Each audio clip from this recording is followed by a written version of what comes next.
Well, a good day, everybody. It's my pleasure to be back here with YourTV to provide you on an update for the City of Belleville as we deal with this COVID-19 situation. It has been a long time. It has been over 4 months since March the 17th and the provincial declaration of emergency, but we are getting through this, and I want to, pay tribute to everybody who's been part of this.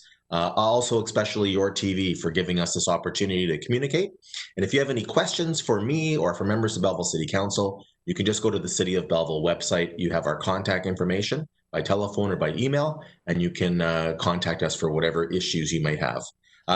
Our health unit has been performing extremely well, and we continue to be in a region that has not had a positive case since May the 28th.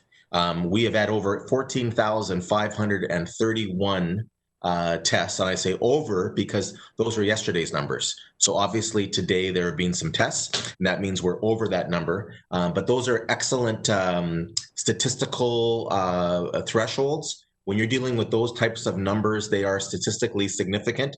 They're reflective of what's going on in the community, and I want to thank everybody for doing such good work. If you want to be tested, you can contact the COVID-19 Assessment Center, and you can go there and be tested. They can also send paramedics to your residence to test you.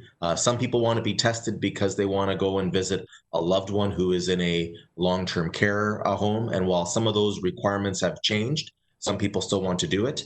Other people may be working in a job that requires regular testing, or you just may feel that you're not feeling 100%, you don't understand it, and you want to get a test just to give you, a clear mind or feeling better about it.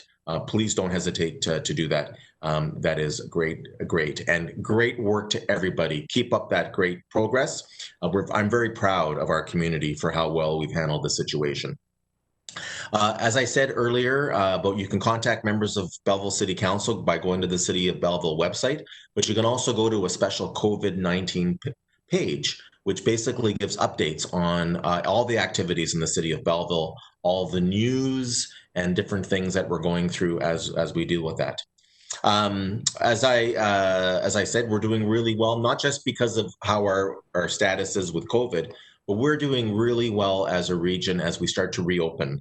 We're now in stage 3 as of last week. On Friday, the Premier permitted our health unit region to go into stage 3. And that means that restaurants and fitness clubs and gyms and almost all commercial establishments are now allowed to reopen with proper protocols. They've been cleared. So, before we were restricted to using restaurants and their patios. Now you can go inside. We weren't allowed to go to gyms and fitness clubs. You can do that now. And we're able to now reopen our playgrounds. And I'll talk about that in a little bit. But before I get to that, I just want to say, it's been 4 months is a long time for businesses to be closed. And so some that are comfortable and able to open now are doing so. Some are still going through their protocols to get ready. It's been a hard time, and what I would say is if you possibly can support them, now is the time. These businesses have supported our community over the years, and if ever there's going to be a time that we need to stand up and support them, this is it. We want to continue to have the services they provide for us moving forward, but supporting your local businesses is a great thing. It's never wrong, especially now, and I would encourage you to do so. The health unit has extended the requirement for face coverings to also go into the stage 3 area. So they are required to enter any commercial establishment in the city. Whether you're going into, for example, in a restaurant, you have to wear your face mask or your face covering to go in until you sit down at your table. Then you can remove your face covering. If you want to go to the washroom, you have to put your face covering back on. If you want to leave, you have to put your face covering back on. Also, a number of businesses that we've been used to wearing face coverings, that continues. And what I would say is, please don't take it out on the staff that are there. I know that face coverings for some people is a very sensitive issue. They feel very strongly about it. If you want to debate it, you should contact the health unit directly. Dr. Catteray is our Chief Medical Officer of Health, and it is her decision to implement these instructions to businesses for the requirement of face coverings. It's not the staff member who's working at the door. It's not the hostess in a restaurant. It's not the front door attendant or the receptionist at a place of business. So please don't argue with them. There wasn't their decision, and they're not going to be able to do much about your concerns. So I would just ask us all to continue to have the patience and the tolerance and the understanding, and love for one another that we have been showing throughout this whole pandemic, how we care about people, as it comes to sometimes when we're not really agreeing with what we're required to do. As I mentioned earlier, one of the wonderful things about stage 3 is that we're able to reopen our playgrounds. And I know that parents and guardians of small children have had a difficult time trying to keep them occupied. And there's nothing better than being outside in the fresh air and playing on our playgrounds and that playground equipment. And so we were able to open 4 of our parks and our playgrounds on Friday. That was really amazing work on the part of our staff to be able to get them ready. We have additional parks and playgrounds that will be reopening over the next number of days. So if you've got one in your neighborhood and you're wondering, just keep an eye on it. Staff have to go and they have to inspect the area, ensure that it's ready to go from a repairs and maintenance point of view so that it's safe. Now, playgrounds in the City of Belleville are used at your own risk, meaning that parents and guardians should take precautions to ensure that their children are having their hands sanitized by either washing them or they are using hand sanitizer, and they're making sure that the area that they're playing in is safe.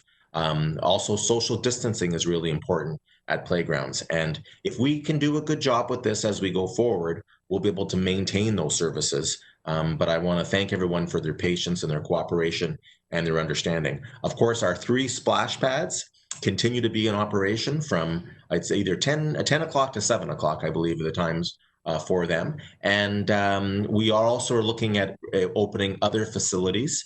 But as I've said in the past, we're still dealing with staff who have been redeployed to try to save money so that we could pay for that slight property tax cut that we are offering residents and businesses this year. But some services won't be back up to usual. So, for example, we're still working on whether or not we'll be able to open up our ball diamonds for slow pitch or fastball or baseball. There are some issues that we have to deal with there. And the Quinte Sports and Wellness Center, and I know a lot of people like to go there to use the fitness center or the pool. There is no ice in the rinks yet, and we're still working through our plans to be able to reopen those safely and in a way that ensures that things are well there. Lastly, I just want to touch on a couple of really exciting things that continue to be, I get so many really positive comments back from residents about it. First is our pop-up shops over at Zwick's Park, and they are going very, very well. They're doing spectacularly well. Open every day from 11 a.m. till 7 p.m. 11 to 8. And so you can go there and check out all of the different activities.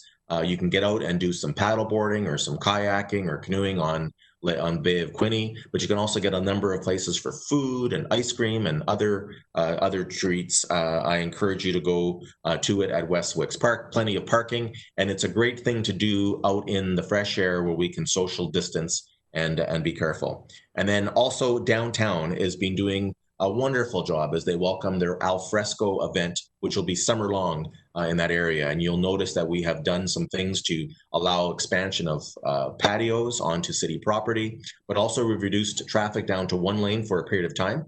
There will be some times where traffic is closed for downtown so they can do more of a street festival, but right now it's down to 1 lane. And last week we welcomed Prismatica, which is a sound and light, sorry, not so much a sound, but a light presentation downtown, which is being very well received. And I'm getting wonderful comments about how people are going down there. They're enjoying these outdoor patios. They're getting a chance to look at businesses, and they're taking advantage of this Prismatica display that we've got there. That'll be there for the entire summer. So, it's a great thing to bring if you have visitors coming in from out of town or your family, or you just want to do something on your own. It's a wonderful thing to do, and it's illuminated all night long. So that is about it for today's most recent update from the City of Belleville. Again, I really want to thank YourTV for this opportunity. They are a great community partner, and they have done so much throughout this whole COVID-19 pandemic. And we're not out of the woods yet, but we are making some significant progress. And so on behalf of everybody that works for the City of Belleville, all of my colleagues on Belleville City Council, We hope that you are enjoying these days. And if you have any questions, please be in touch with us. And until next week, we'll see you later.